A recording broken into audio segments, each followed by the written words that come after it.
Do you believe that you can create buttons? Do you believe that you can create castles? Do you believe that you can create buttons? Do you believe that buttons are important to create? Does everything have to be bouncing off the wall enthusiasm?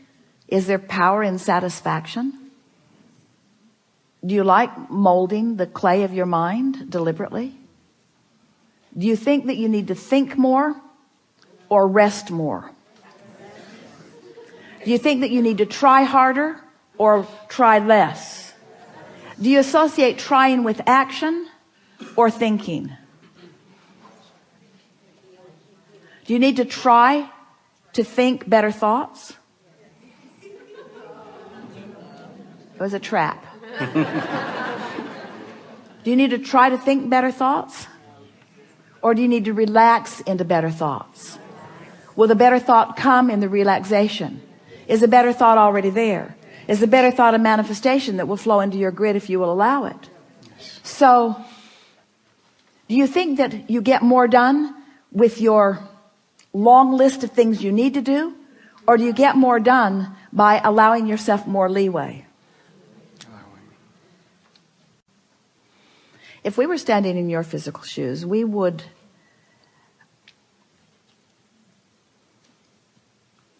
decide to be lazy. We're reaching for the perfect word. We would decide to be lazy for a little while.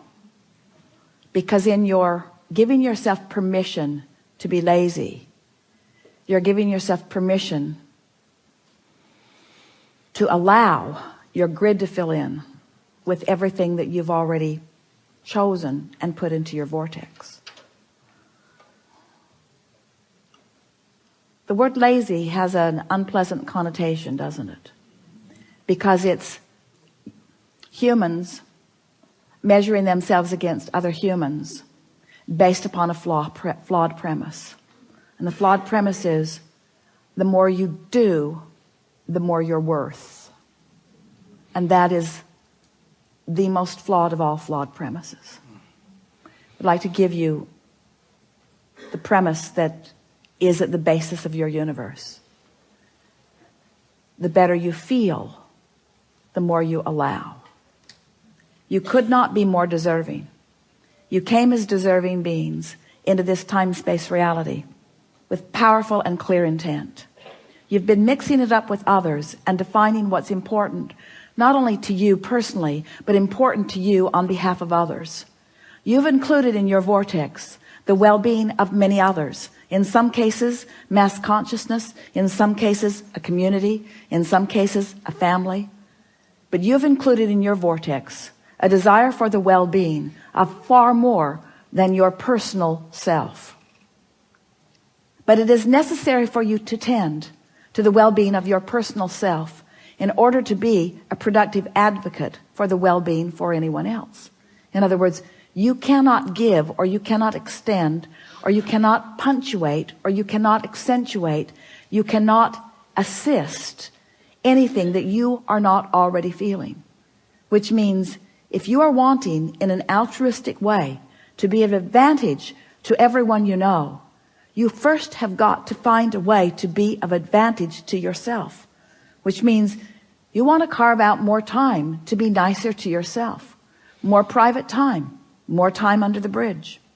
More time where others are not telling you what to do. More time when you are satisfying your own personal intention for things.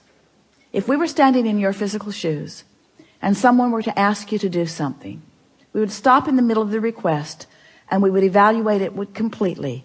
And we would say to them, I sincerely desire to accomplish this request that you are offering. And it is my expectation that I will be able to do that since I am in this relationship with you and you are requesting it of me, employer or mate or parent or child or whoever it is. It is my expectation that I will be able to accomplish this.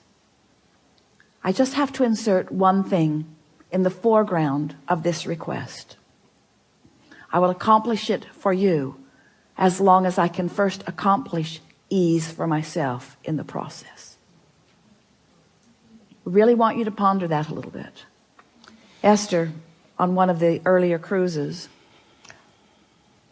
made sure that everyone received an easy button from Staples.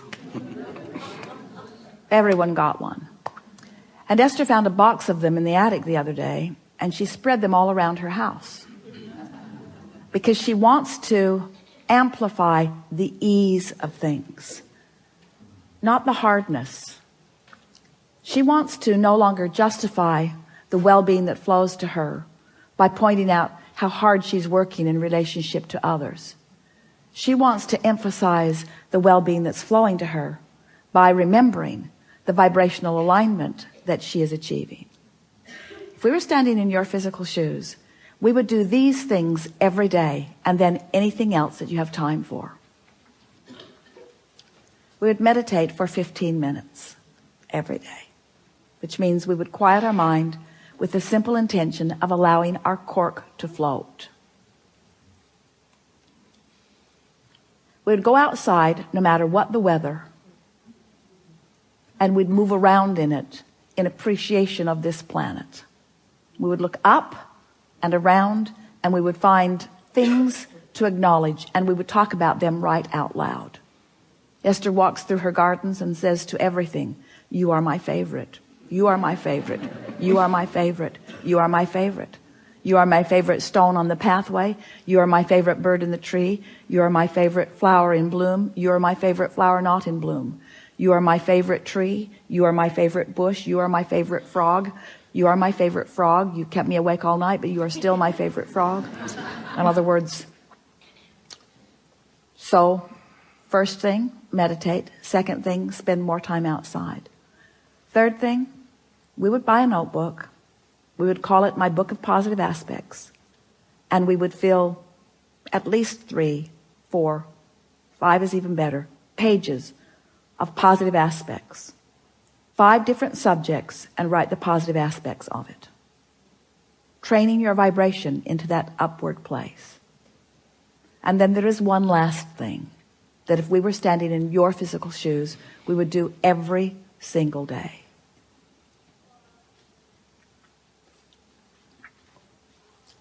We would look upward and outward. It's best if you do it outside or standing at a window. And we would acknowledge that there are universal forces that are focused right at you. We would acknowledge by calling it by name, if you have a name that you like. And we would say, "I acknowledge that I am the object of your positive attention, and I'm appreciating your continual gaze on behalf of my well-being. And today, no matter where I am, no matter where I am going, no matter what I am doing, and no matter who I am doing it with, I will be in conscious awareness that you too are there with me, appreciating me, supporting me, assisting me, acknowledging me, inspiring me, guiding me, having fun with me, acknowledging me, supporting me, assisting me, inspiring me, helping me, guiding me, aware of me, loving me, showing me, inspiring me, guiding me, helping me, uplifting me, showing me." Get into an endless loop of that acknowledgement and watch what begins to happen in your life as soon as this day. Your vortex is filled to the brim with specific requests that you have put there and that you are deserving of the realization of. And it's time for those realizations to be flooding into your experience at a rate that will astonish those who surround you. It's time for you to remember what you've put there. and to bring it forward active into your today experience. We've been talking to you all day from our appreciation of who you are.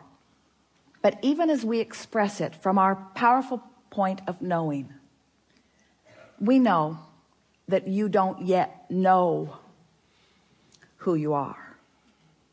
You don't, for the most part, understand the important role you play in the expansion of all that is.